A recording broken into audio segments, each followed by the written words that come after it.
So, welcome to Cine Karma's discussion on film festivals and film production. And my name is Aryan, and today we have with us an amazing panel which consists of people like Abhishek Gautam, the associate producer from Hamara Movie, the place where you watch all your favorite short films. I'm sure, the number of short films that people send the links to share the links of, it's always Hamara Movie for some reason. And Mr. Raman Chawla, who is, as I mentioned a little earlier, he is all over the place. He's the consultant at Abu Dhabi Film Festival. He's an associate director at the Dharamsala International Film Festival. We have Mr. N. Vidya Shankar, who is the artistic director at the Bangalore International Film Festival. And finally, we have a writer and filmmaker that everyone admires. Like, people love her music videos and the films like Tino Radha, Namdev Bhav, Darya Gai. Thank you so much for joining in, guys. Thank you so much for doing this.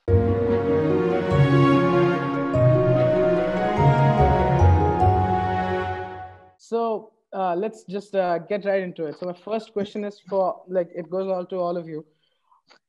Is it necessary for an independent filmmaker? Like, we mostly what are we taught in film school is that, make the film that you can.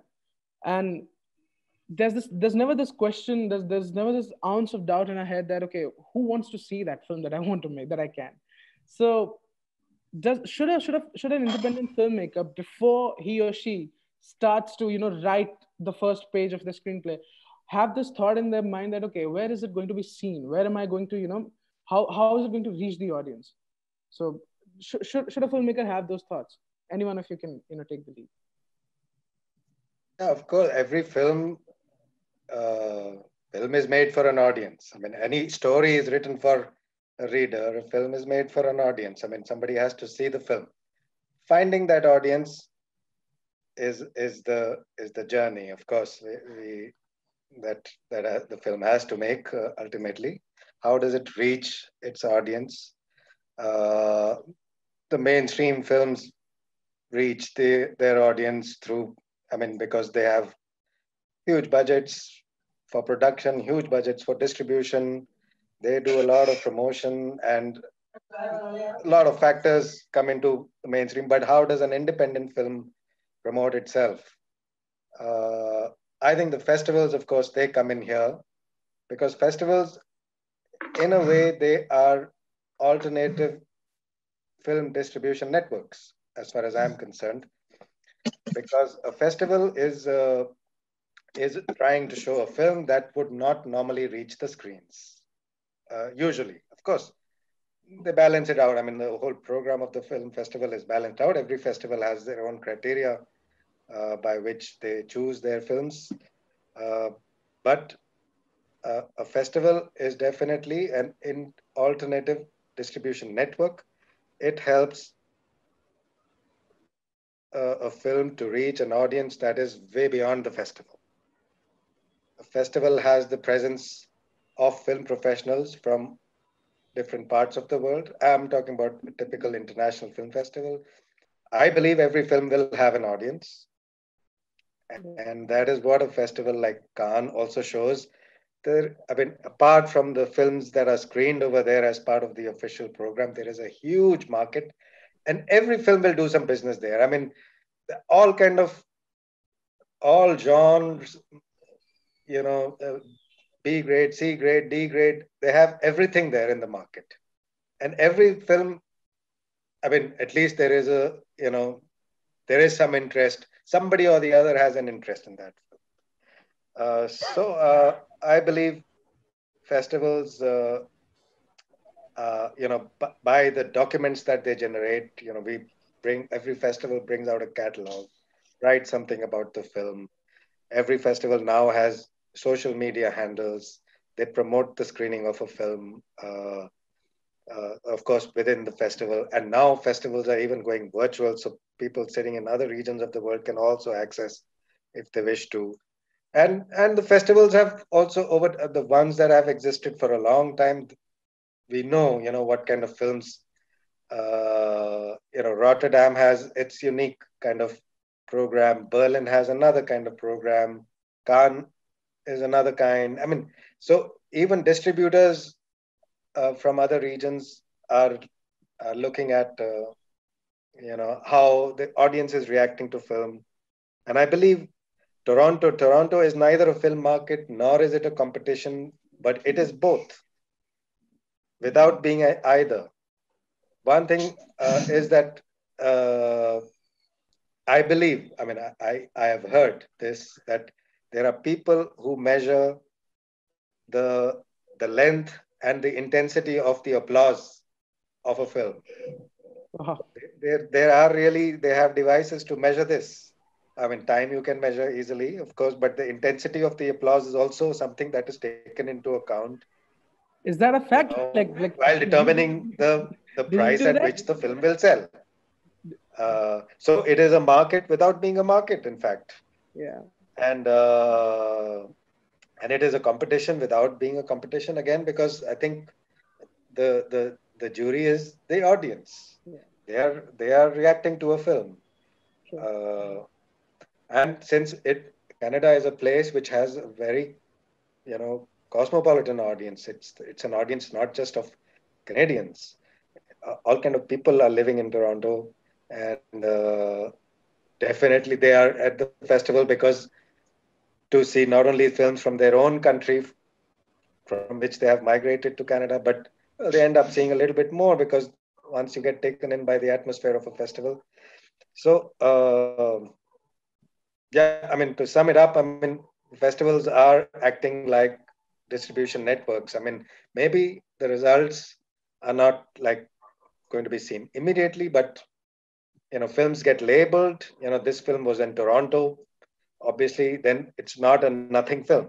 Yeah. If it was at Cannes, I mean, now Cannes, without having the festival this year in Cannes, the label of Cannes. Why? Because the label has some value. Um, So let so me I believe take every this. festival will come to that stage where Yeah. its label will mean something. Yeah. Let me take this thing and let me ask you Daria, that when you are writing a film, like we come from that idea that okay, it has to be something that moves us as an artist, and but as Raman sir just mentioned that the some like supposedly there are people who even calculate the intensity of the applause, and something like that when it's happening happening around. How do you like where do you put your film when it's being conceptualized? How do you go about the conceptualization? Does it ever does that thought ever enter your head? Mhm. I mean, I think it's a very tricky question for me because on the one hand, when we're talking about whom we are making films for, um, it's such a difficult psychological moment when because when you write, you think that you're writing for yourself because this is the way for you to discover the world, to understand better yourself and just the world around you. But on the other hand, also there is ego, and that ego wants to see the audience. It wants to reach the just eyes and ears and bodies of people who will be eating up your creation in a way, right? So it's a weird choice. Like at the beginning when you ask the questions, like my first reaction would be like, how does it matter? The audience doesn't matter. What we create is the most important thing. But it's also a lie because when you write the script and when you make the film, you want people to see it, you want people to react to that.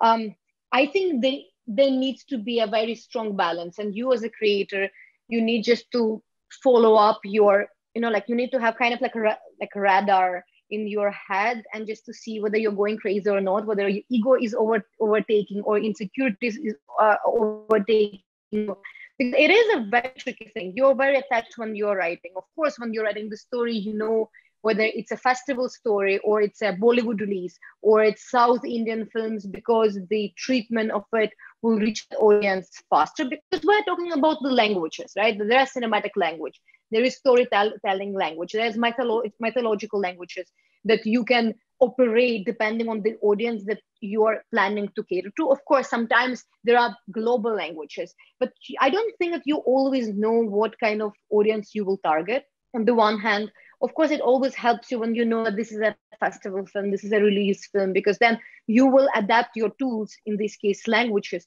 in a way towards your audience. But at the same time, it is important to remember, when I was making my first feature film, it was my dream to make a feature film. I really, really want to make a feature film. And I rushed into it. I got my team together and like almost no budget, we made it. Then my next dream was, oh my God, Netflix, I really want my film to be on Netflix. And then went Netflix. Then my next dream was to make a second feature film. I made it. And then you kind of don't feel anything, like you think, oh, walking on the red carpet or bringing your actress to the press conference will give you happiness, but actually it doesn't. In that second, you feel the most miserable because like, wait, this is what I actually thought I'm making films for? No. Then I realized that the only thing that now I'm really looking forward, not festivals, not just to satisfy the audience, but to have people around me who can give me criticism. I always thought that I need to make a film, but now I know I need to make a group of people who can be honest, polite, sensitive, to help all of us grow. And this is where I feel that independent filmmakers, we need to have support of each other so that we will not be closed in our own bubble and thinking, oh, I'm going to Cannes, oh, I'm going to Toronto. Yeah, but what next? How can you be how do you know that you're sane towards your own work? Who will ground you in that way?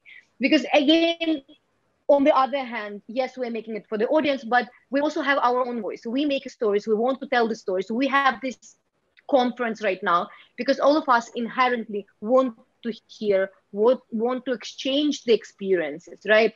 But at the same time, the audience itself can't dictate you what kind of stories you want to tell. Because I know right now a lot of friends of mine who, including me, at some point of time, I think, wait, can I tell this story right now? Or it's too sensitive, or how woke people will react, or how non-woke people will react. Will leftists like that, or will writers chase me? At some point of time, I realized that I keep thinking about the audience, and for festivals, is it too commercial, or for commercial, is it too festival film?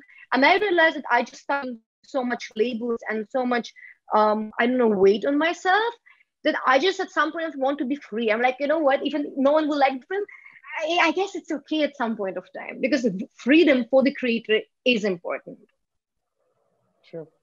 So, taking from what Daria said, Vidya Shankar, my question is to you. That somewhere in an interview, you said that she talked about languages, and you spoke very, very firmly about the cinematic languages in films, which is probably the reason why a lot of well-scripted films don't, make it big because of the nuances. So taking that thought forward, what do you think? What do you say to a filmmaker who's just starting out? And as Daria mentioned, that the first time you're making a film, you just want to make a film, and it's coming from that school of thought that okay, it's too artsy for the mainstream audience, it's too mainstream for the artsy audience. So what is it exactly that a filmmaker should keep in mind while entering that avenue of who is going to see it? This is a question which has troubled all the creative people all through the history of the art itself. Whether I make a film for personal expression or whether I make or whether I do create anything, whether it's writing or art, anything, whether I'm doing it for personal expression or whether I'm using this to communicate with the rest of the community. No, the answer is not simple to that. It's simultaneously true. It's like quantum theory in physics. Simultaneously, it is true for personal expression as well as for communication with others. Now, once you say that, this aspect varies from one medium to another medium. Like in literature, it is in a different format. In art, fine art, it is different. In music, it is different. In cinema, it is completely different. See, if you look at I'll come back to the festival side of it. Yeah. You have this, both you are doing it as an expression or also as a communication tool. What happens, you look at the history of film festival, it's not a very long history anyway. Unlike other art, cinema has a very short history. In fact, now festivals come into existence about 88 years back, 1932, the first major festival in Venice. What was the intention of that? If you look at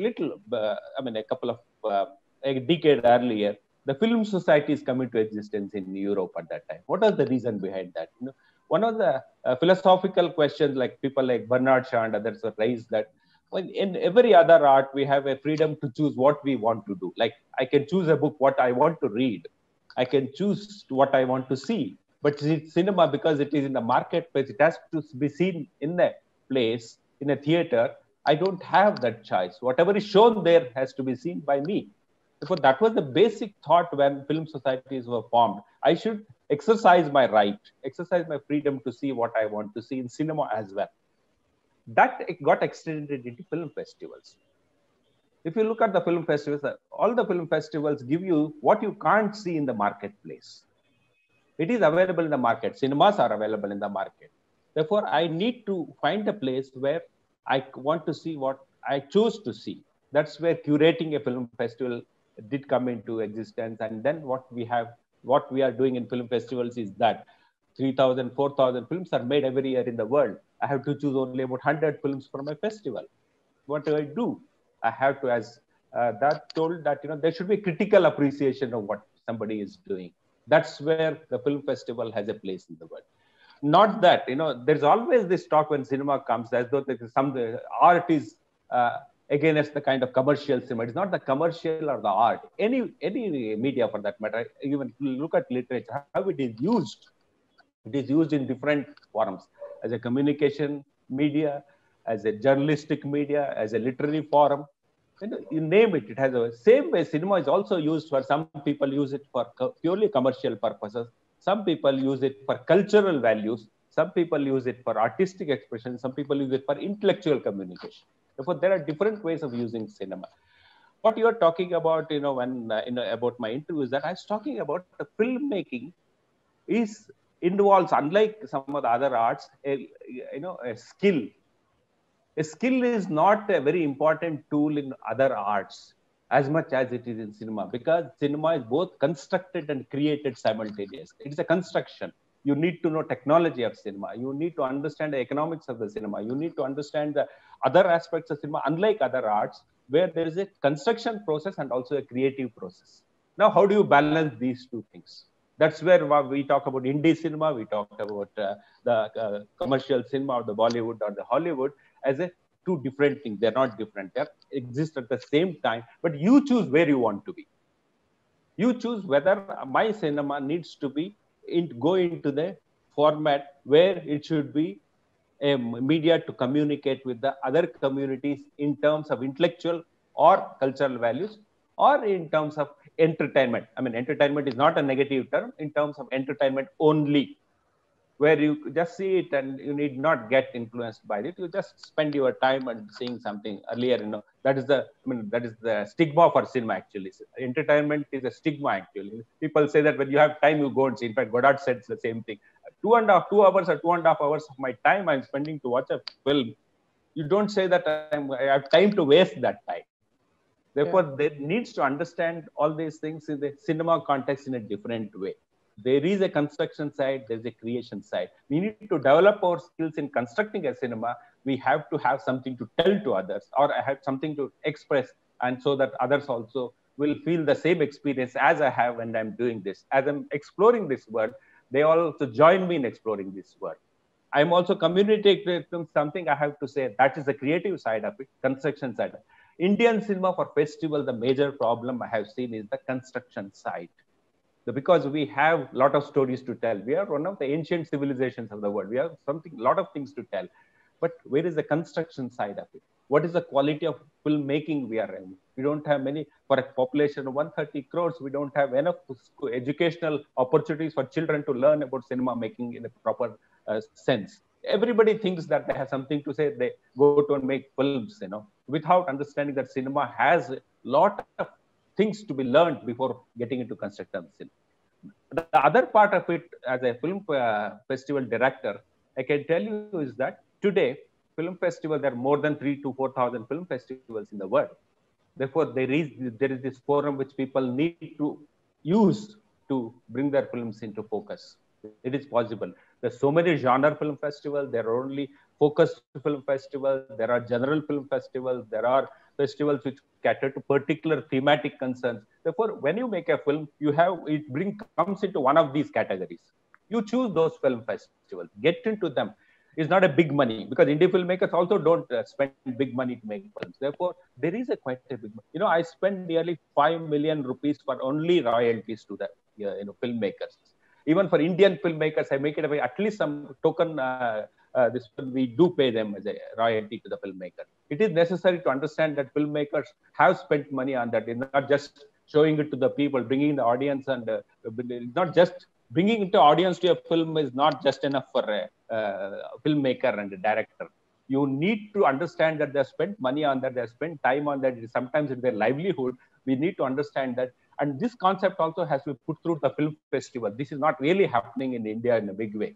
We need to understand that filmmakers come not only for showing their film, they also have something to be given. Therefore, we need to understand that film festivals can be developed further to make it an alternative forum for economic issues also. Like we have seen it in Cannes, we have seen it in Berlin, we have seen it in Toronto, as Mr. Raman said. These festivals, they just started off as only an audience-oriented events. Then it moved into interaction between filmmakers and this one. Now, next they moved into educational part of cinema. That is, you have so many activities in the film festivals. Even I have in my festival where we talk about scripts, we talk about production labs, we talk about the new technology, emerging technologies, we talk about the interrelationship between economics and technology. We talk about so many things. Therefore, these are the things that they started providing. Stage by stage, film festivals started growing like this. Now today, Cannes or Berlin, as Raman said, the presence itself, going there itself gives you some kind of economic parameters. I very well remember in 2017, I was a jury at a critics jury at Cannes. All these agents, they had already closed their shops. When they said, I'm going to announce this, they all came back. They said that we want to see which film award you are giving, and so that we want to buy that film. But that kind of Cannes, that branding is there. Berlin, I have seen that. I've seen it most of the major film festivals. People, particularly now, everything is through the agent. Indie films are always now distributed through agents, most of the films. Therefore, these agents will go to flock to film festivals to look for these kinds of big brandings and buy the films and distribute it to so many other festivals. In India itself, there are people who are buying films in the film festivals and distributing it to different film festivals. I buy all the major films. I pick all the major international film festivals of that particular year from agents in India who have bought these films from Cannes, Berlin, and other major international film festivals and give it to festivals in India. Therefore, this is growing. This stage by stage is growing. I'm sure that by next decade, it will be far more involvement of the film festivals in giving this economic and educational dimension to filmmakers to grow. And film festivals will also grow through that. Yeah. I think that's okay. Yeah. So, yes, sir. I really appreciate and applaud the fact that Bangalore is the only festival that offers cash to even a NETPAC award-winning film. This doesn't happen anywhere else in the world. Both FIPRESCI and NETPAC, I give money. Yes. So this is, as a fellow member of NETPAC, I really appreciate that. That's great. We'll try to get into Bangalore Film Festival when we start making films. So yeah, I think that film was participating in our festival last year. I think it was submitted to our festival. I remember that. Yes. Yeah. So coming to Abhishek Gautam, sir, are you here? Yeah. So coming to you, sir, talking about this, that film festivals can also be, a good marketplace for films.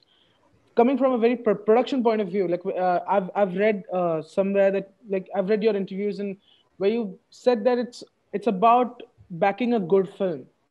It's not about how many views this film is going to get or where it's going to go viral or not. Then if that's the philosophy that you're backing a film with, how do you retain the logistical factor of your of your brand, of the thing that you're kind of moving forward with? That where is it going to stand if it's just a passion project? When does the producer in you kick in that, okay, who is going to see this passion project? That was my initial question. That is that ever a thought from your end while greenlighting a film? See, primarily, if you talk about short films, I think the producer in me is dead because he's given up on ever trying to make money back on short films. But that's the case. But the idea for backing passion projects, so it's not that you don't have a plan behind them. So like Mr. Vidya Shankar was saying, for a filmmaker, you have to choose what is it that you're trying to convey in your film. And as a producer, that is where we also come from, that when we want to try and back a project, we try and identify the filmmaker who has something really unique to say. Okay, so it doesn't mean that he comes out with a concept which is no one has ever heard of. It can also be, or a genre, or he invents a new genre. It can be something in the most cliche genre of a romance film, but he comes across with a take which is very different, which is not something you have seen happen with other filmmakers or someone else try and explore that angle in a story. And that is how we try and back in the filmmaker. And that is why short films become crucial for us. With short films, the biggest advantage is, especially for a filmmaker, is you're not bogged down by the pressure of getting returns. You don't have to worry, oh, how is the producer is going to make his money back? Will the film be a box office hit or a flop? Am I going to be judged on those parameters? You're going to be judged on your film and what is the kind of response your film elicits, not in terms of views, but in terms of how it connects with people, what it makes people feel from your film. So short films become a medium for us to identify filmmakers who have that kind of a unique voice or passion, that they want to tell something very different, or they have a very different take on things. And through those short films, then we try and back bigger feature length projects with those filmmakers. So be it an Adish Keluskar, with whom we did Jaun Kaha Bataye Dil, it was after a few short films that he had done with us. Or be it a couple of more filmmakers we are trying to back now. These are people whom we worked with and we decided, okay, this person has something which is very different, which we have not seen come across through a lot of other filmmakers. Let's try and see if we can do something bigger with him. Let's try and see how that turns out. We will then try and figure out what will be the journey for it or what will be the return for it.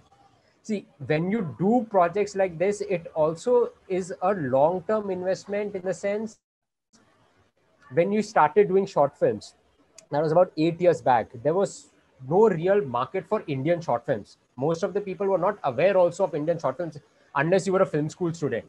So it took that time period to educate your audience as well, to show, okay, this is a version of a format of filmmaking you're not aware of. These are the kind of stories that are there. This is the way these stories can be told. And the same thing you try and do with these feature length projects, where you keep making people aware, okay, this is a way of storytelling. This is a 2-hour film where it's not going to be a traditional 3-act structure, or it's not going to be a traditional boy meets girl story. But these are the kind of stories that are there. Watch it, try watching it, give it a chance. And over a period of time, then your audience will develop the viewing habit for these kind of projects. Yeah, that's great.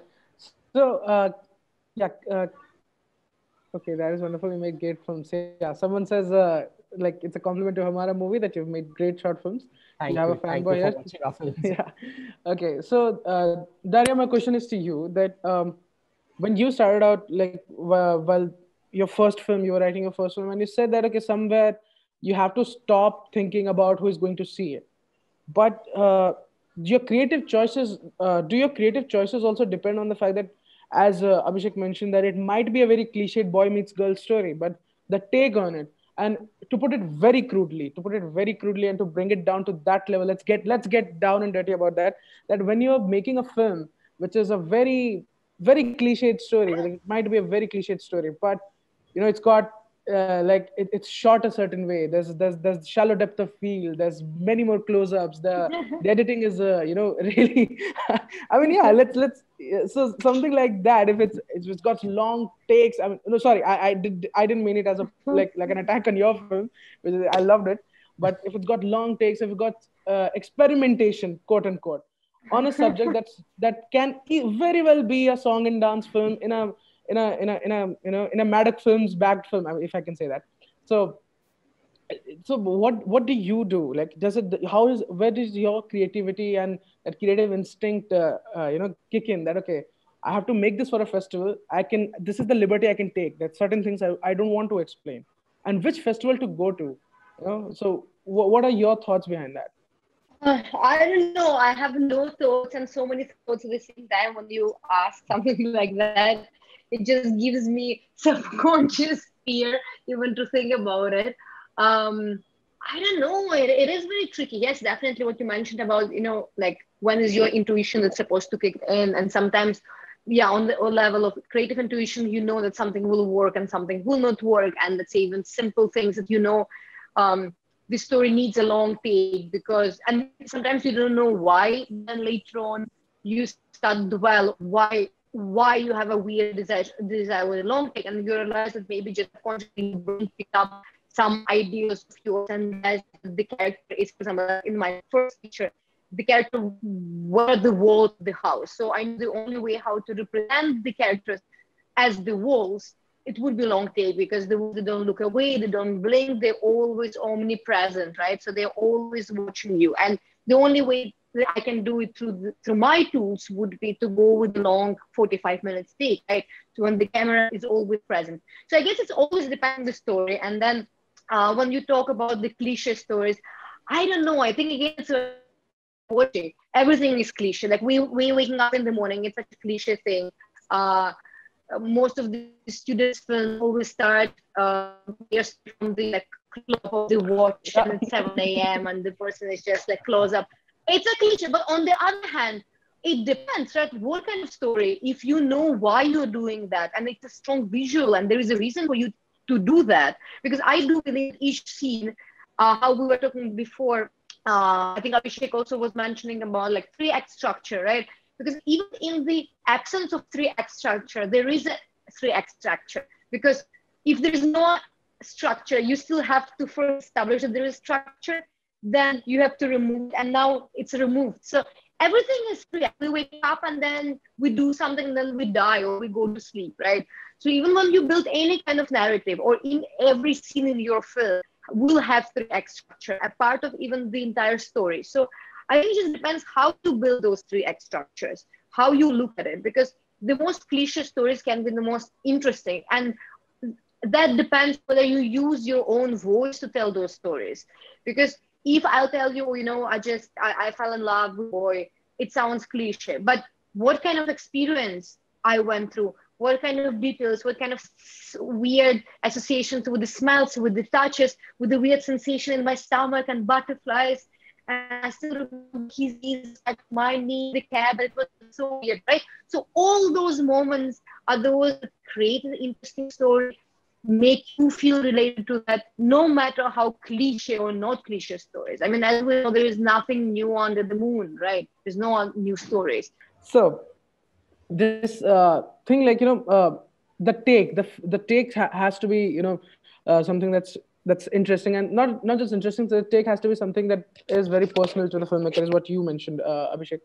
But from a film festival's point of view, my question is directed directly at Vidya Shankar sir and Raman sir. That, for example, there's a film that's a very, you see it and you feel like, okay, this is something new. I haven't seen something like this before. But the festival that I'm, curating this for, like the ideology that a festival is built upon and the thought that the festival is kind of hoping to, bring forward, this does not coincide with that. Like when I was studying in the film school, and we were taught that, okay, there are certain films that will work in Venice which won't work in Berlin. So yeah, and of course we'll come to that also. Please teach us about a little bit about how to identify film festivals and which film festival to send our films to. But this idea of this doesn't work here, this works there. But if someone from a Berlin likes a film that is essentially a Venice film, would the film festivals take that chance on that filmmaker? What's that thought, like, what's that thought process when you're selecting a film? Raman? See, Rotterdam, of course, these festivals do have, I mean, you try to figure out what this festival is all about.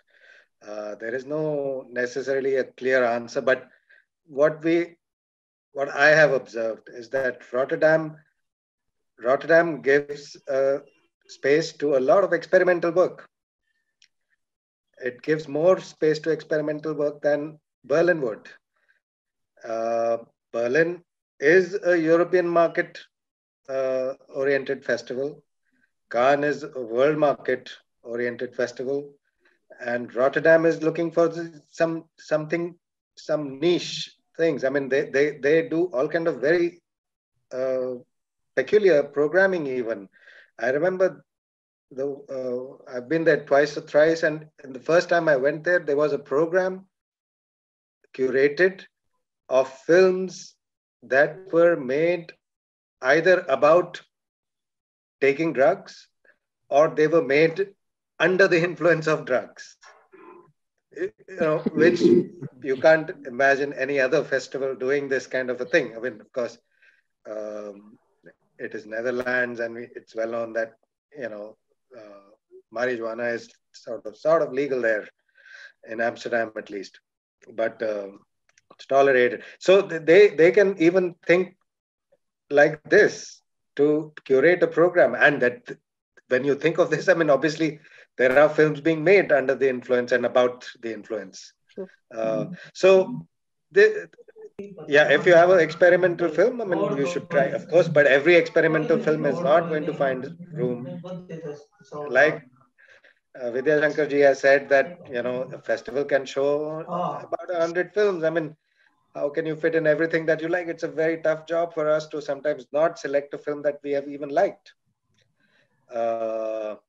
So also in Rotterdam, there was another interesting thing that on the side of Rotterdam, there is a festival going on of films that were rejected by Rotterdam. This is also something that I noticed over there in a building just next door to the festival's main building.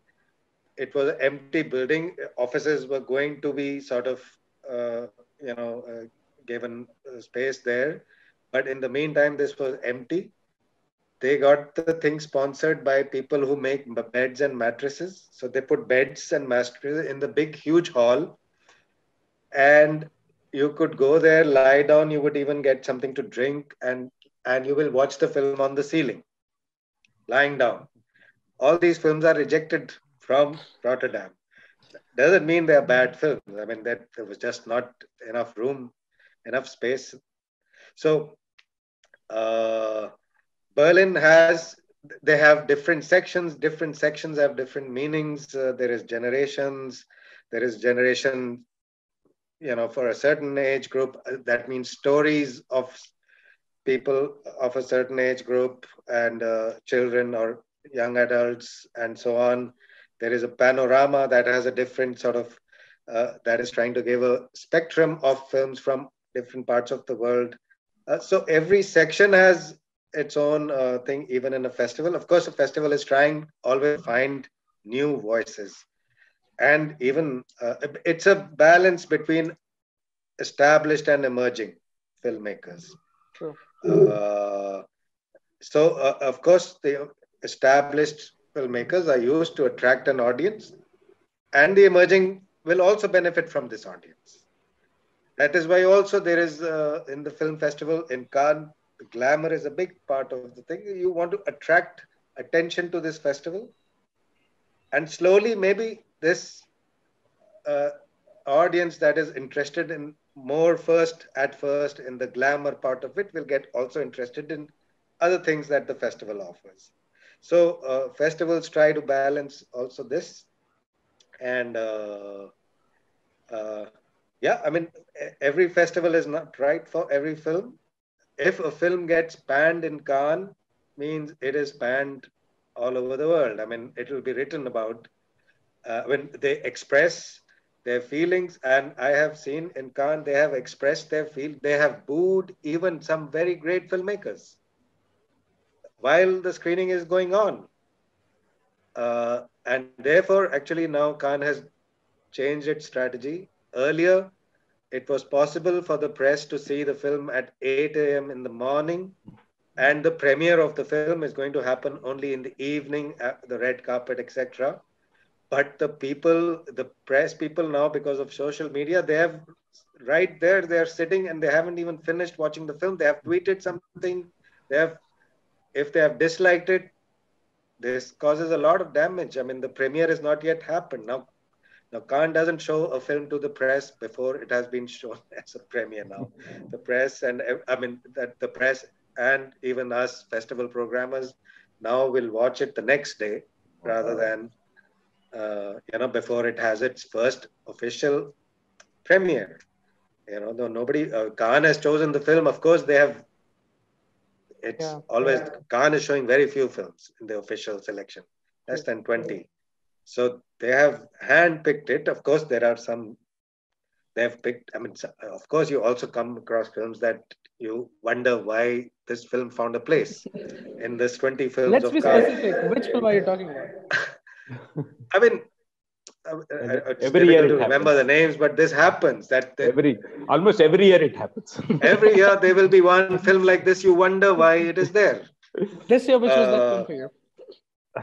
Okay. याद आ जाएंगे नाम, but करें sir, so याद करें, anyway. आराम से कोई नहीं. Okay. What happens, Aryan, is film festivals have different segments. Each festival. In fact, my festival has about almost as many as 14 sections. Okay. Yeah. Now, what Raman was talking was that there will be a specific identity for each festival, and this will be part of one segment of the film festival. Therefore, it gains that identity through that.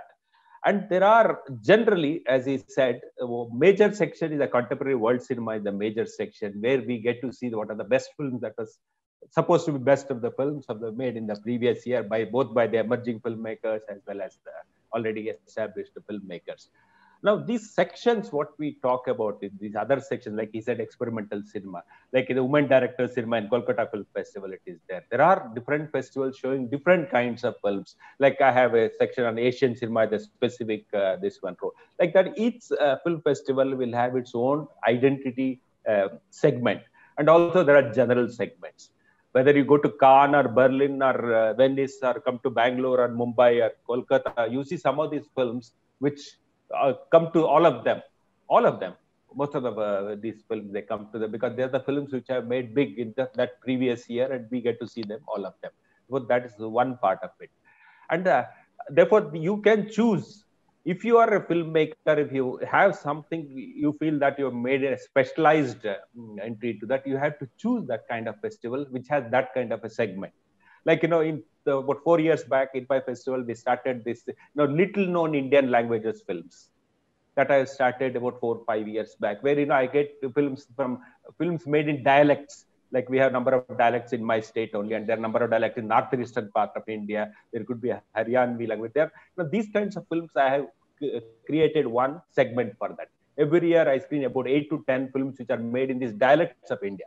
These are languages may not even be known into that. Therefore, you can put into that segment. Like that, you can choose where you want to put your film.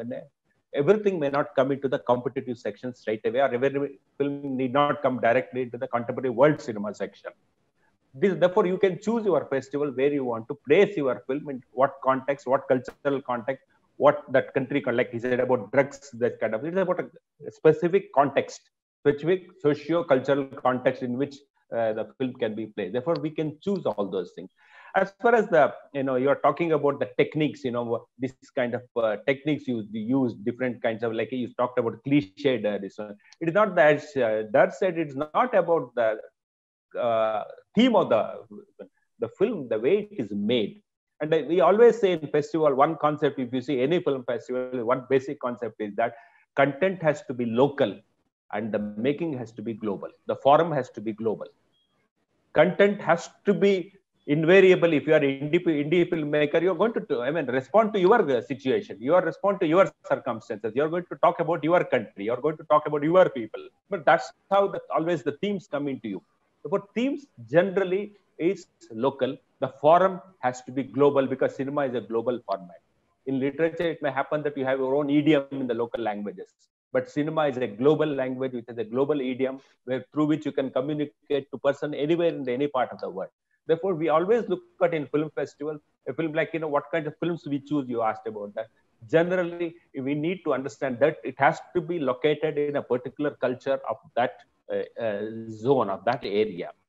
Filmmaking has to be global. It has to have the certain standards of global standards of filmmaking. It has to be there. But the content, preferably, I'm not saying that 100% like that, but it has to be local. It has to talk about the person's experiences within his own culture, within his own socio-political understanding of his socio-political scenario. That's more important for the selection of any film. This is a critical approach we look into when we look for a film in a cinema. You look at any major film festival. This is the concept. It has to be local. It has to be placed in a socio-political, cultural context. It has to be made in a certain standards of filmmaking should always be there. These are the things that go behind the selection of a film. Techniques can vary. Techniques, one may agree with certain. What we look at when we see a techniques in cinema is that every film has to be autonomous. In the sense, whatever technique you are using within a particular film, that has to be consistent within that film. You can't pick something, some technique randomly and put it somewhere in between in a particular filmmaking. Therefore, as a film, it has to be, as I said, content locally, format globally, and also its techniques has to be consistent, and a film has to be completely autonomous. That's the basis on which films are selected in film fest. So, yeah, yes, sir, please. I want to say that taking off from what Vidya Shankar just said, that as an example that I want to give, sometimes when we are viewing films for selection in a film festival, when it comes to Indian films, we see the rough cut. And in the rough cut, usually the work of the sound at that stage has not been done. So that means there is no background music. And the filmmaker tells us that I have yet to put the music in it. And sometimes when you see films, international films from other parts of the world, they don't have so much sound, they don't fill up the silences with music. We tend to fill up that is what, it's an example of what is global and thing. So when you're making a film for an international audience, the silences are equally important, I think. We think, the filmmakers think here that, fill the silence with some music, maybe this will sort of bring out some more emotion. They're trying to get this reaction of some emotion from the audience. And to an extent, because they are used to an Indian audience, which reacts to music, actually. Music does evoke some emotion in us. But not in an international audience. They don't prefer the form. So now, of course, people have become more and more aware of this. They have different cut for international release, and they have a cut for Indian release. Yeah. The audience is different. They require different things. So this distinction is being made in the making of what will travel and what will be shown at home. I think Raman Raghav was one of the films where Raman Raghav 2.0 was the released cut, and Psycho Raman was the film that was for the international audience. Yeah, even the title is different. Yeah. Yeah, Abhishek, so you were going to say something? Yeah, what Mr. Vidya Shankar said, one point is very critical, is that the content which has to be local, which has to be in a milieu which the filmmaker knows, is aware of, is comfortable with. See, I read a lot of scripts that come to me, and a lot of mistakes which filmmakers tend to do is, at times you will take up a project just because you feel the audience might find it interesting, but it is something which you are not yourself very well connected with or aware of it. And that is where then a disconnect happens between the film and the audience. Because as a filmmaker, when you take a topic or when you take a story, if it is a story which is from a milieu which you're well aware of, that is when you can either make a critique of it or make a parody of it or go into a deeper understanding of it, and your understanding and your connection with that story comes across in the film, and that is the audience becomes aware of that. See, the audience might not know what is wrong with the film, but they can feel that there is some amount of disconnect happening, and that a lot of times happens because the filmmaker is somehow not very close to that milieu or the world that he's creating in that movie, and that is where it becomes important. Of course, you might say Christopher Nolan is not aware of an Inception when he's creating that, or an Interstellar, but when you talk, this is largely about when you're talking about indie filmmakers, yes. Or short filmmakers. You're not doing something which is on that grander scale. You don't have those kind of tools available to you where you can create a different world altogether. You are largely restricted to creating a world that you have access to and creating characters and stories that you have access to. So that is where it is critical.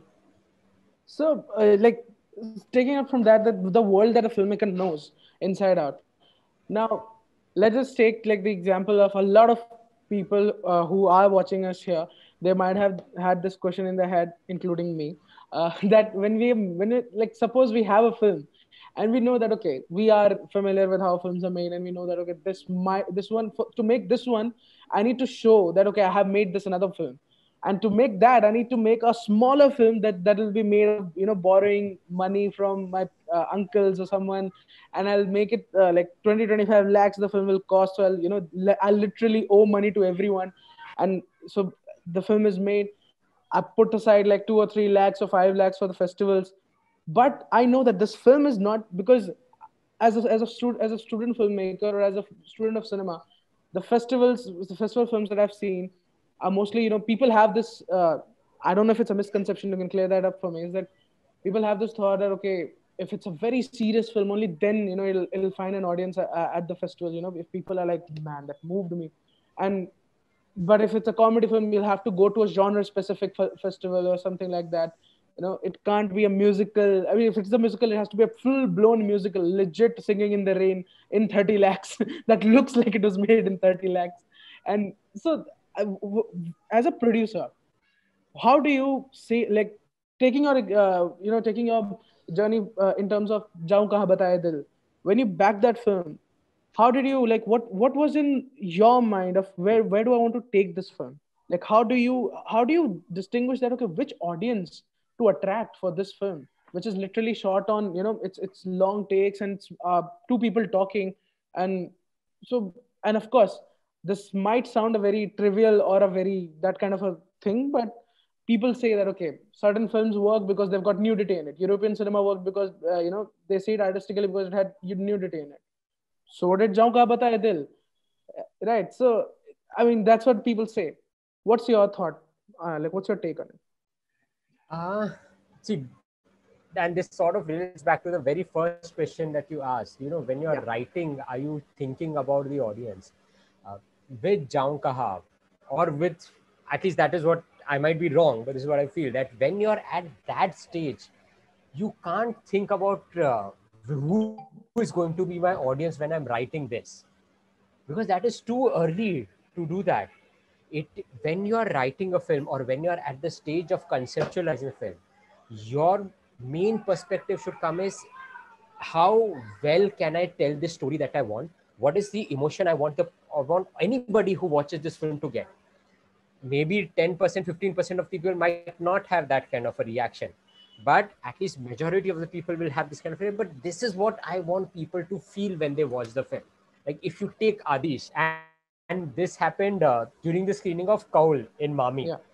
Adish made a statement that, when somebody watches his films, he wants them to get a little uncomfortable, and not just uncomfortable mentally, even physically. When you're sitting there and watching it, he wants you to be uncomfortable with the way he's taken his shots, with the way he's showing his characters, with the way he's done even his framing. So he wants to elicit that kind of a response, and that is where he makes the film. Once you're doing that, and once you have the film, you get the people on board who believe in that vision completely. And when the film is done, then you try and figure out, okay, this is the kind of film I have. Now and that is just half the job done. A lot of filmmakers tend to feel, okay, my film is done, my work is done. That is like half the job done. That is when you try and figure out, which is the festival can I go to?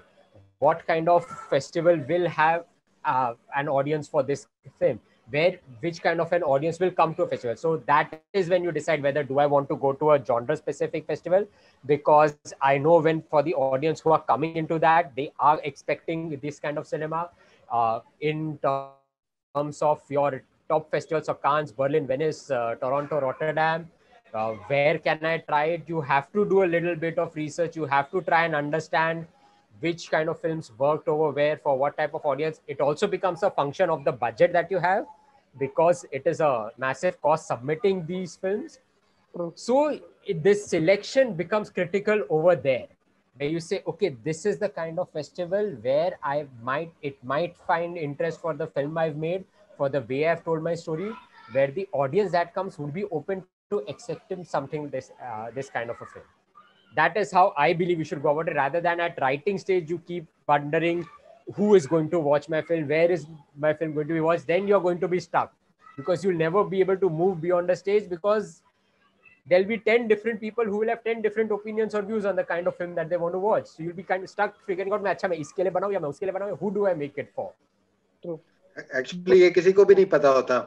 मेरे को एक बात याद आ गई. Met Adesh. I mean, I saw his film in Film Bazaar. It was sort of a preview, and he told me to, share my feedback with him. I said मेरे को तो बहुत पसंद आई, मगर मेरे को नहीं मालूम कि और लोगों को पसंद आएगी कि नहीं. He said मेरे को सारे लोग यही कह रहे हैं. पसंद सबको आ रही है, लेकिन मगर उनको नहीं पता कि दूसरे लोगों को पसंद आएगी कि नहीं. So yeah, it was some sort of a learning for me that day कि, I shouldn't make those kind of statements. I mean, actually, I can't know. I mean, we are only trying to figure it out. Yeah.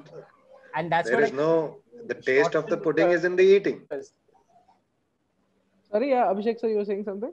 I'm saying that's what I keep telling to short filmmakers. Yeah, when you're making a short film, don't get worried who is going to watch that film. And in fact, we tell them that it's okay even if it is just the 10 people in Hamara movie who watch your short film ultimately. None of us know, we can't second guess the audience. So let's try and make the story which you can best. We'll see what happens with it. We'll see who watches it after we put it online. But Abhishek, don't get bogged down. Like someone like that, short filmmakers are like, I think there are a handful of short filmmakers who actually just want to tell a story in the shorter format. Most of us, we feel as filmmakers, even I do, that, okay, I'm making this short film so that I have this number of short films to show to a producer that I know my shit when I go with a script to him or her. And most of the people, they're making an indie film because they have another film that they want to make, because they have another film that they want to make. Why I ask this writing all that question is because, of course, we get stuck there that, okay, where do I put this? Because it's on paper, and the way I'm trying to treat it as well, I mean, it might, like, the treatment might be too artsy for the mainstream ones, and the content might be too mainstream for the artsy ones. And of course, as much as we hate that demarcation, it exists. It exists there. I mean, so that's why I asked this question that, okay, once that film is made, and how do you, I mean, as a producer, it's like, how do you go about, like, yeah, okay, ye abhi ban gaya hai, abhi is jagah pe jana hai. So when you're doing that, you also have to see that if this film was made in this, should I be spending, like, what amount should I, because sometimes, as Raman sir said, that sometimes you don't, like, you can't select every good film that there is out there. And for that, you need to get it access there. So how do you put in your faith in a film that, okay, this already costs this much, how much more can I spend on this film? And if it's not going anywhere, like Vidya Shankar sir said that, the finesse of the craft, but a film called Gamak Ghar, which was in Mami, it was a big, like, people were talking about that film a lot, but I interviewed the filmmaker a few days back, and he said, after a point, there was a lull. I mean, we weren't getting selected anywhere. And it was, and the reason, one of the reasons was that the too local, they called it too local, इतना भी local नहीं जाना था उसमें कि वो, yeah, yes sir. मेरे को इस पे एक बात ये कहनी है कि जब Indian films are in Indian Film Festival, there is usually a section of Indian films. True. But outside India, in the program, there are exceptions like Busan and Toronto. Toronto, because there is a lot of Indian diaspora there, and in some US cities, there is a lot of Indian diaspora, so they have more than one.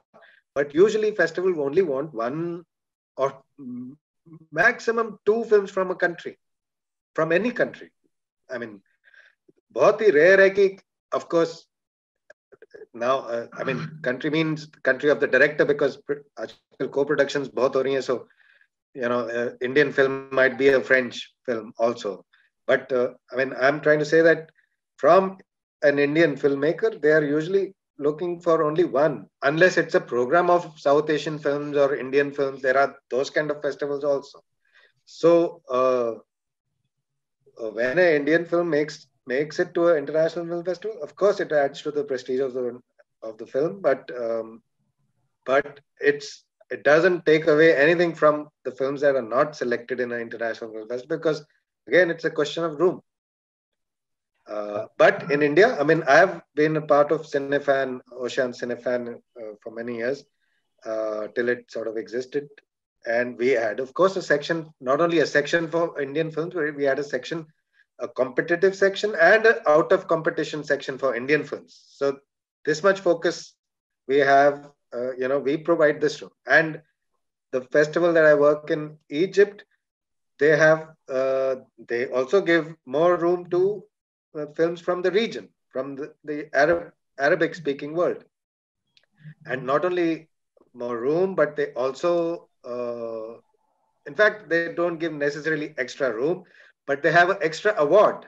So for every section that has best film, best, best this, that, the other, they have the best Arab film award also. So this is how they are supporting their own industry in the region. So this is also another criteria for film festivals. I mean, of course, they want international, but focus also on the region a little bit, also through their labs, script labs and co-production labs. This is also open in Elguna, for example, only for Arabic films. In India, when we had this was more for South Asian films. So yeah, this is what I wanted to say. Yeah, I would like to add a few things to this. As Raman said, there is this Indian region is quite a big region. We are making a lot of films in different languages. But as far as the global market is concerned, Indian market is considered one market. Imagine there's so many major filmmakers in India, from all regions, like from Bengal or from Maharashtra, or Karnataka, or Kerala, But as far as these films are concerned, they become Indian film when they go abroad. Okay. Now you have to first, as Raman said, the kind of number of films we make in this region. Therefore, first thing is that in Indian Film Festival, now most of the Indian film festivals are recognizing what Raman said as a Indian. I have an Indian cinema competition. Every year I receive as many as 70 to 80 films for entries into the competition section. I can select only about 12 films maximum for a festival of 7 days. I can screen it only for about 10 or 12 films. For 70 films every last day. For a lot of good Indian films also gets rejected when they in the selection committee. Therefore, this kind of selection or not selection in the film festival is not the criteria for any good film or a bad film. It's only a space, as Raman said, it's only a matter of space. The other important issue you talked about, how do you get into film festival? You need to have some budgeting. Cinema is whatever you say, whether it is a profit model, whether you have got a business model or a revenue model. I call it for indie filmmakers, it's a revenue model, not a business model. They work in a revenue model that I spend so much money, at least I should get that money to make another film. Okay, that's the concept for an indie filmmaker, not only in India, all over the world. It's not an indie filmmaker's problem. It's almost unique across the world, whether even in the developed societies, I have seen filmmakers struggling. Last time I was invited to Russia to talk about Russian cinema. Every indie filmmaker in Russian cinema was complaining that the films are not getting the right place to show, even in Russia itself.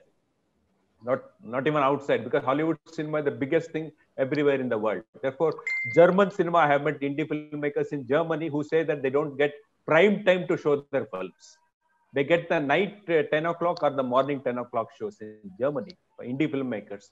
I've seen this happening in even Korea. I've seen it happening in the Philippines. This is a different kind. We should understand in cinema, this is a technological medium. This is the economic parameters are there. Therefore, you have to put somebody, for example, if you are making a film at about a short film about 10 lakhs or a feature film about 1 crore of rupees, you have to give some budget to at least make your film visible in different places. Like people like Raman is there. I know a lot of people in India who have traveled to different film festivals. You should consult them. You should tell them that this film, how this can be placed. For example, in Cannes, hardly, as he said, there are 20 films in the competition, 20 in other 2-3 sections, totally including retrospectives. Official selection is only 100 films. But there are 1,500 screenings happen in Cannes Film Festival. 1,500 films. That means a lot of films are being shown outside the official circles to various people, either their agents or their film festival directors, or they are, like a region, they're looking for regional, like Southeast Asian region, somebody is looking for films to be shown in their televisions. These days it is also there, because almost all the OTT platforms and television platforms are looking for content, 24/7 content. Therefore, they are looking for films. But you need to have people when you plan a film, whether it is a short film or a feature film, you should access. How do you get visibility is more important today. How good or bad is the critical position we take after that. How visible your film across India itself, firstly, across the Asian region next, then across the European region next, and across the global region. So for this, you need to create a kind of resources in India, both intellectual resources as well as physical and monetary resources to take this forward. This all young filmmakers should sit and work on such things. There's not real infrastructure we have in India about marketing of indie films, but it is possible to create. As I said, there are more than 3 to 4,000 film festivals in the world today. Therefore, somewhere we can put your film somewhere in some, 3 to 4,000 means almost every town in Europe has a film festival, every town in America has a film festival, and even the Far East side we have in Japan and Philippines and other places. And in some of these film festivals have come directly into film production. I was in Philippines 2 years back as a jury in Quezon City Film Festival, as a NETPAC jury.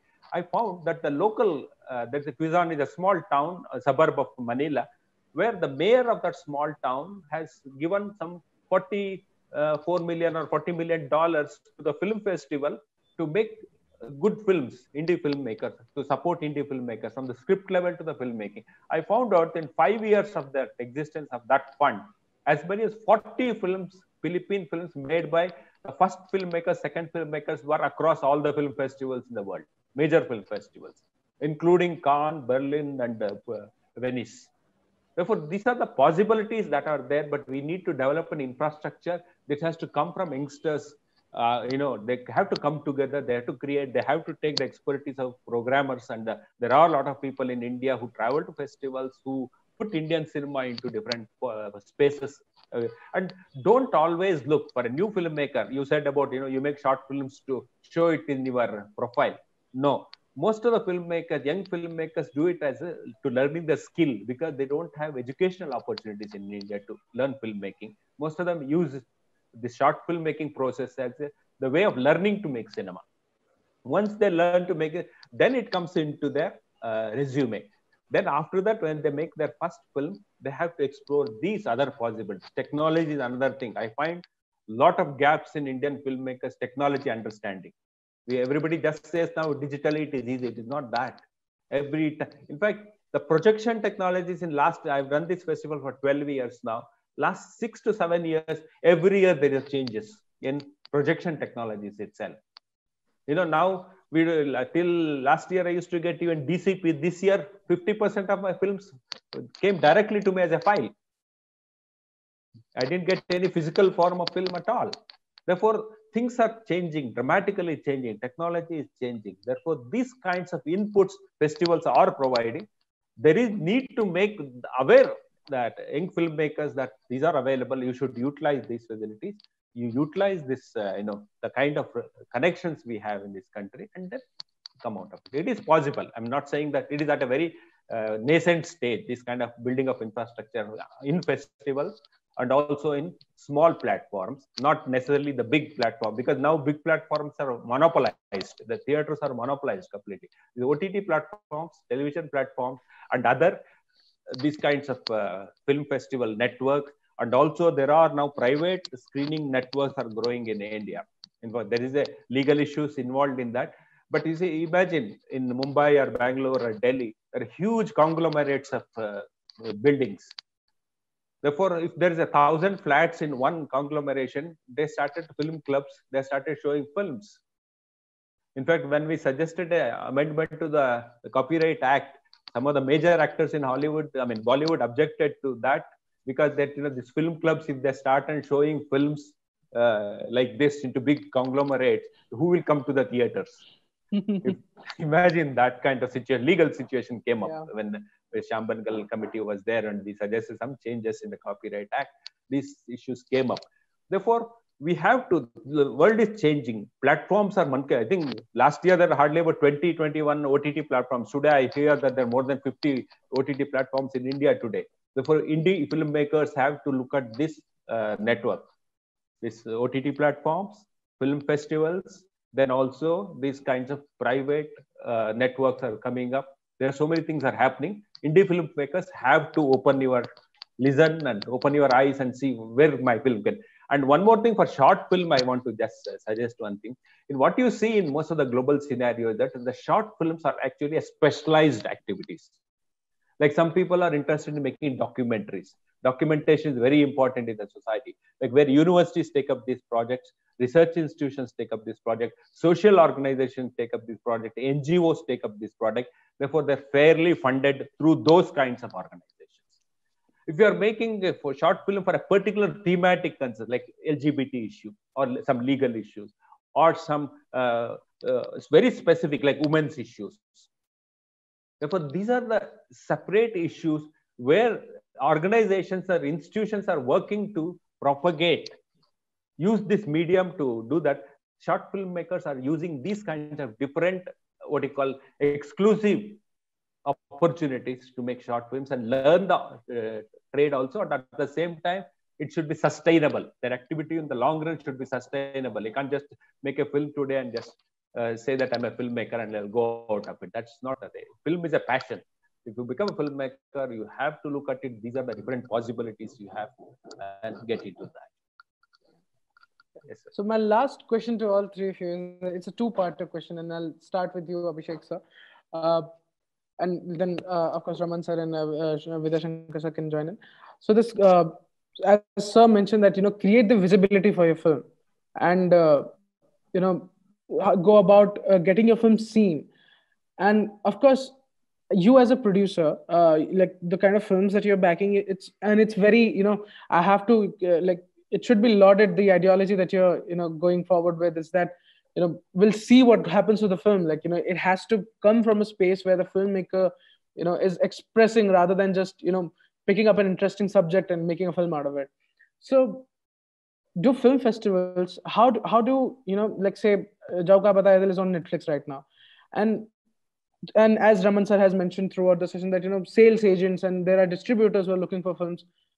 So as a producer, how do you create the visibility for your film when it's, traveling in a festival? And to both of you, sirs, my question is that when, like, it's from like the other end, like to serve from the producer's point of view and from you guys as a festival's point of view, how does one create that visibility? Like, how does a filmmaker who goes about, with his film, create that visibility that my film has to be seen? So yeah, please take it away. So from a producer or a filmmaker's perspective, if you have to create visibility, one is you have to do a lot of legwork on your own, even after getting selected to a festival. See, being selected at a festival doesn't mean, your film will get visibility. Of course, it's a very big achievement that out of, say, 10,000 films that have been submitted, 200 have been selected, and you are one of those 200 films. But even then, that is 200 films. That is a huge number. So as a filmmaker, or as a producer, you have to be there at the festival pushing your film.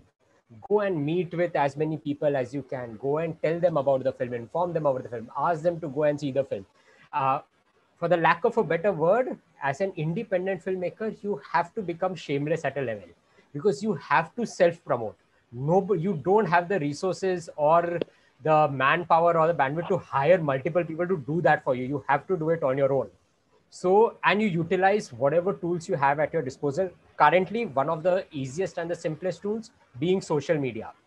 See, independent cinema, as opposed to mainstream cinema, does work a lot on word of mouth publicity. So you will not have the luxury of, having billboards put up for your film or being able to run trailers on television or in theater, but you have to try and figure out a way to get people talking about your film, to get people to discuss your film. And the best way to do that is also to try and collaborate with other independent filmmakers or artists in the independent field. That can be actors, filmmakers, technicians, everyone. As a community, when you start doing this, when you start creating chatter around your films, whether it's selected at a festival, whether it's not selected at a festival, but you give people an opportunity to express themselves in front of their audiences, express themselves after the film to their audiences through platforms. Either you do Zoom calls like this, you have meetings, you have networking events. You have to continuously keep doing that legwork for your film. And that is how you will get visibility. There's no other way around it. And I know a lot of filmmakers either are not good at it or don't prefer to do it. I think the latter happens a lot of time with filmmakers. I have personally seen it with filmmakers who will say, "No, yeah, my film is there. I can't do this thing of every evening going to a party, meeting with 100 random people Happens. whom I don't know. I don't know what to talk."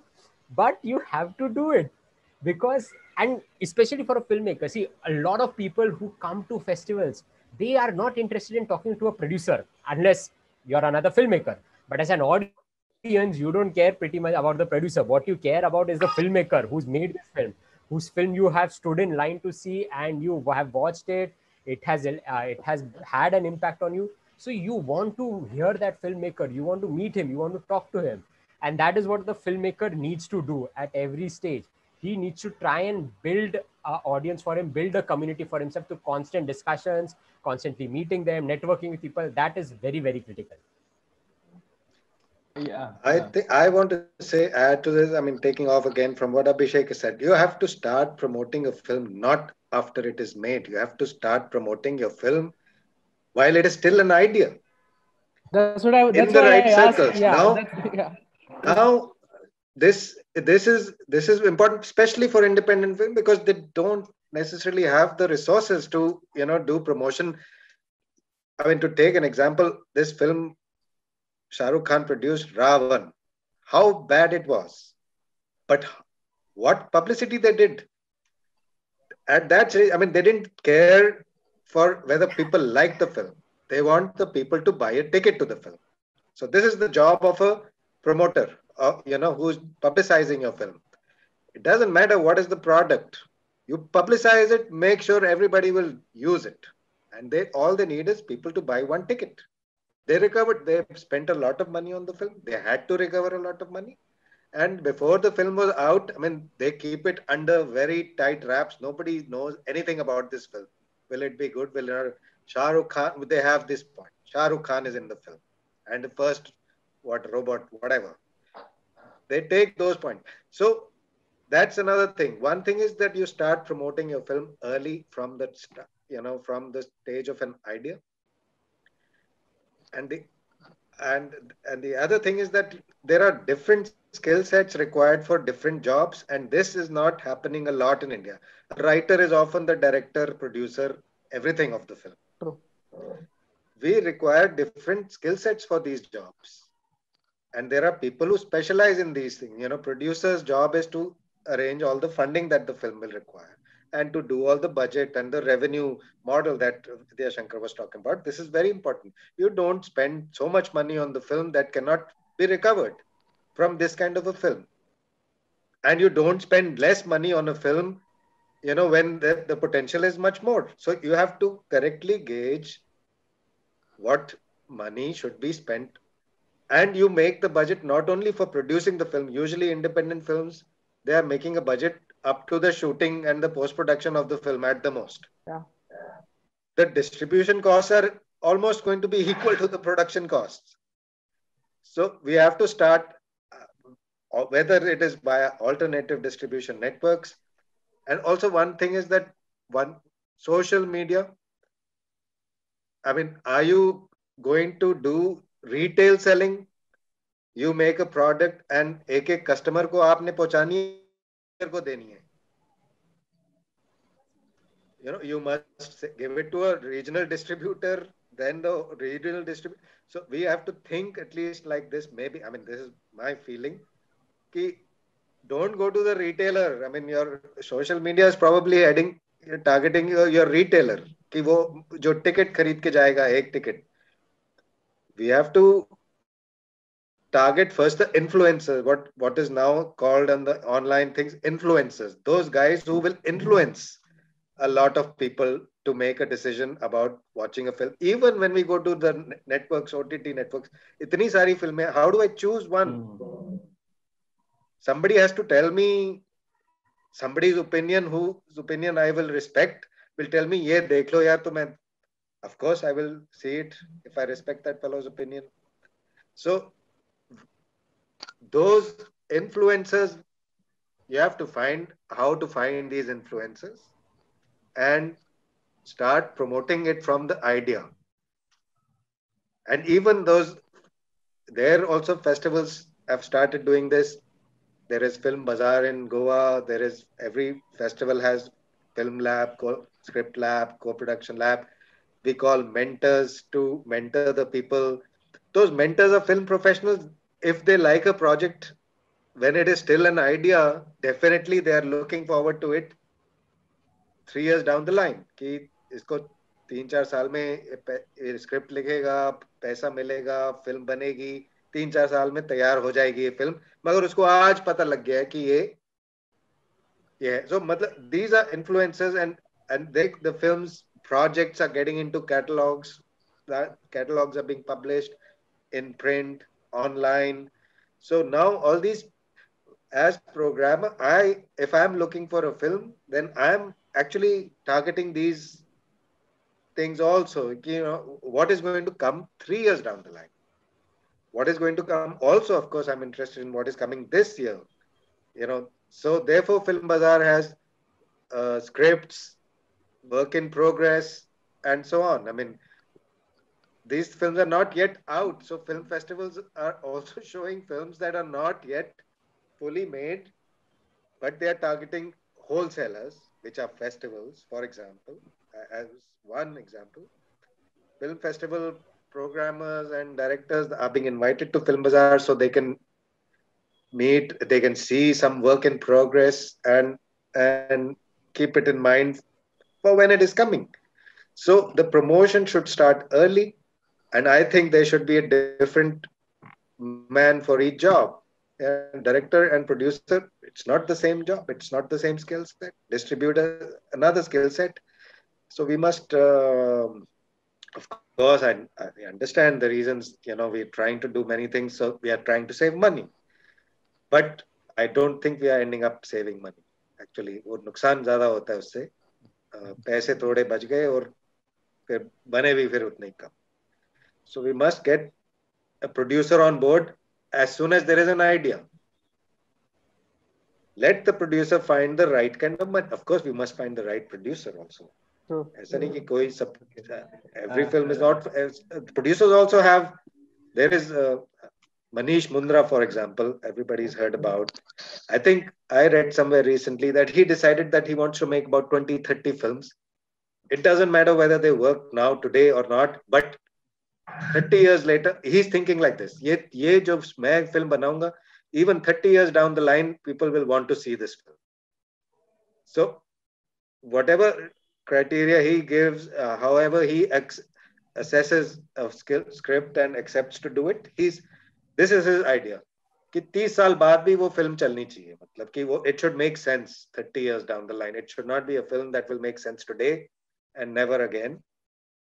And so, I mean, you look at his films, we can see, is that he said this is his stated sort of philosophy, and does it reflect in the films that he's making?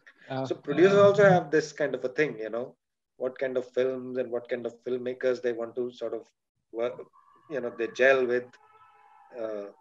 So a film has to find the right producer as well. I mean, and the producer is a very important job, which many times in India, it's usually the director. Even the writer is the director. वहाँ बाहर तो बिल्कुल अलग ही है, writer भी अलग है. Okay. Actually, I also wanted to say about that, that starting early is very important. As a film festival director, actually, I get to know about films about 1 or 2 years earlier. Most of the films that we get into the festival, we select, we already know what's happening, at what state that film is there, who is the mentor of that film, where it is coming from, who is the persons behind that, who is likely to buy that. Most of this information is available to film festival directors much earlier than the film even. But even a Kannada film which did very well in the global market is called Titi. I knew 1.5 years earlier that somebody told me, a mentor told me that this film is going to be an important film in the next year's global circuit. It was released in New York and it did well even for 7 weeks. A Kannada film did very well. Therefore, it's very important, as Raman said, to make your project visible much earlier. we are very shy of discussing our ideas. We are very shy of discussing, and of course, the producer concept it may not be possible because most of the indie filmmakers they themselves produce it, or they, along with the group of people. Now, there is one new initiative has come in Bangalore now in the last 3 months during this. It's called the FUC. That's the Filmmakers United Club. They have started. You can see it on web. A lot of young independent filmmakers have come together. They started this group only for the filmmakers. Now they have opened it to even audiences and others. They can also become member of that. It's called the FUC.in. The FUC.in is this one. Therefore, these filmmakers, young filmmakers who have got new ideas, independent filmmakers, they are trying to come together and they have created a platform where they are opened up for people to see films by subscribing it to it, like any OTT platform. They have giving the option, but they have restricted to the filmmakers who are present in this within that club, within that group, to post their films onto that. That's how they're created this kind of network for filmmakers and young independent filmmakers to come together and make their films visible across the social networks and also on the other media, social media. That's the content. And early thing is the most important thing. I think that sums up the. Yeah. So yeah, now we'll open up for questions. If anyone has any questions, you can put it in the chat box, and I'll be happy to take them. There's this question that producers appreciate adaptation of classics, say for say a adaptation of Anton Chekhov for short films. Will a platform like Hamara Movie or similar platforms invest in creating such adaptations? Yeah. This is one question. I have like another question that from a monetary perspective, if the adaptation comes, any book adaptation, it comes with the ability, if you have to pay to acquire the rights and to make it, short films it's not very feasible because it's very expensive to get the rights to adapt books into movies. But yeah, having said that, I encourage all filmmakers to actually read, try adaptations. You have a lot of stories which have now come into public domain. But when you adapt, say for example, if you take Chekhov and you're trying to adapt Chekhov, it cannot just be that you're translating Chekhov from English to Hindi and that's it. That's your adaptation. When you're doing an adaptation, it has to be what are you adding to the story to make it much more contextual to today's time, today's setting, the place where you're in, and then try and bring whatever Chekhov was trying to stay in that story and make it relevant today. If you can do that, please go ahead. Definitely try and do that. Yeah. Short films are meant for experimentation, so do try that. And are adaptations kind of given that sort of a leverage or that preference in film festivals is a common question. It is not a question of adaptation. We don't look at these kinds of separations. We don't make. The film is good. We have taken a lot of adaptations in this. The film is good. If sometimes even Raman can tell you how the film festival films are selected. One, as he said, from the perspective of different segments, from the perspective of the reputation of the film, from the perspective of the reputation of the filmmaker, and also from the, as I said, the contextual this one. And also, we have a set of people who see these films and select some of them. So these are the 4 or 5 streams through which we take films into a film festival. Now, these adaptations, we don't make exceptions on that.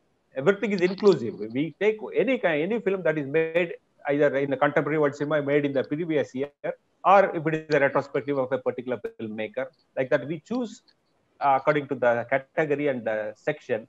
But there's no exclusivity or anything like that. Anybody can, as Mr. Abhishek Gautam rightly pointed out, it only should make sense. It should make sense to the contemporary cultural lens. So it's not just be a name of Chekhov, you can't make a film. Sure. Because it's a Shakespearean story, you can't make a film just because it's a Shakespearean. So you have to make a film out of Shakespearean story and communicate something you have to say through that. That's important. Vishal Bhardwaj has made most of his films are adaptations of Shakespeare. But they are very interesting adaptations, and he has contemporarized that story, and he's given it his own touch. Yeah. So, and of course, this can be only, I think it gives you an added advantage to promote your film. It's a thing. I mean, immediately you will attract all those people who love Shakespeare. Immediately, I mean, I saw recently, 2-3 years ago, beautiful film adapted from Chekhov's Cherry Orchard from Azerbaijan. It's called Nar Baghi, Pomegranate Orchard. Pomegranate, yes. Beautiful film. Right. I mean, but again, it was localized. Yeah. In the story is set in Azerbaijan. So the adaptation, how do you contemporize it? I mean, of course, there is a skill that goes into that, and if that is done well, of course, it works for the film. And we, of course, don't give any extra marks to a film that is an adaptation necessarily. I mean, it still has to be a good cinematic work. I mean, that's what we are looking for. It's find a new way of expressing, ideas and some thoughts that can be relevant to, that are local but are universally sort of, relevant. Yeah. In an international film festival, that's what we are looking for. I mean, Iranian films, a lot of their stories are very, very, very local, and they make sense to humanity everywhere. So, hi, I just had this question regarding the genre of the film in terms of commercial aspects. Which particular genre is like easily accepted? For example, paranormal kind of genre is really not as much as seen in Indian public in terms of short film. So if you could just guide us through which could be more accepted, that'd be great. Are you asking in terms of short films, which genre to go for? Yeah, in terms of short film, yes. From a production perspective, what we tell everybody is there's no restriction on the genre. As long as it's an interesting story, we'll try out all genres. Restriction, and this might sound very non-romantic to filmmakers, but the restriction largely comes down to, it's a call of the production budget. We see very few sci-fi or horror short films, primarily because they require a much more larger budget to execute as compared to other genres. So for short films, for us specifically, the restriction in genre is only whether we can execute it or not, given the restrictions that we have. If it is a concept which we can execute given our restrictions, we are open to all genres. Yeah. Okay. Thank you, Rohit. So the last question is directed to you, sir. I mean, someone has asked that, does Hamara movie reply to all the emails that are sent? Seems to be very unreachable from an independent filmmaker's perspective who tried to submit a film from the past few years. No, so this is something I apologize for. I know we are a little bit tardy when it comes back to replying on a lot of these mails. It's not an excuse, but we are a very, very small team of people who are doing this. So that happens sometimes. We are trying to resolve that, work on that. Please feel free to keep approaching us though. And again, I apologize for that. Okay. So yeah, with this, we come to the end of today's session. Thank you for making it a success. Thank you so much, Raman sir, Vidya sir, Abhishek sir, for joining in. I mean, it was really I hope everyone found it as educative as I did. And I hope you guys didn't hate it. Thank you. Thank you for having us. Thank you. Thank you very much. It was a pleasure. Thank you, sir. To listen to everyone and to express also. Thank you. See you again. Thank you.